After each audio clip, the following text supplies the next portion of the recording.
Okay, so look, I admit that right now my management skills are not exactly glowing in the dark. We're getting in trouble on these 3 cars, so I'll have to make some kind of changes. And I need to. That's okay. I accept that. That's how we grow. That's how we learn.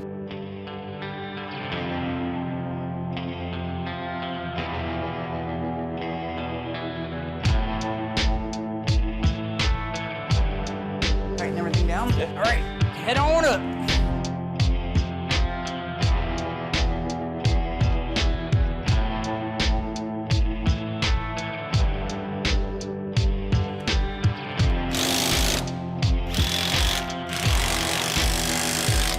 Let's put the upper control arms in. What do you think?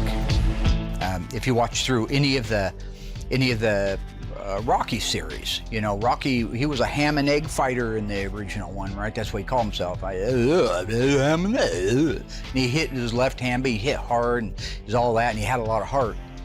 All right, so how this works is if you want to set the upper control arm alignment when you're down at the alignment shop, you're going to set the caster and the camber. And the way you're going to do that, you're going to put a wrench on this right here. And when you move it, watch this control arm. See that control arm going in and out? That's how you set the alignment. The back one does the exact same thing. They needed to dial those skills in. And they dialed them in by the end of 2, because that's when he took Apollo Creed out. Then he got all messed up with his trainer dying, Mickey. He died. He said they had more to do, but Mickey was dead. And then he had to get in the ring. And he fought Clubber Lang, but he didn't have the heart, and Clubber Lang knocked him out. And then he said, go for it. And then he won. And then he fought that Russian guy. And then Tommy Gunn stabbed him in the back. So I don't know. What's the question now?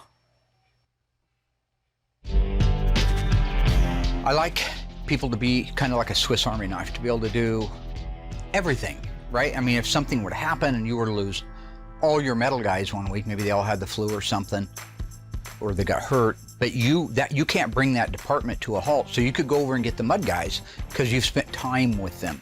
That's what we're doing with like the assembly guy.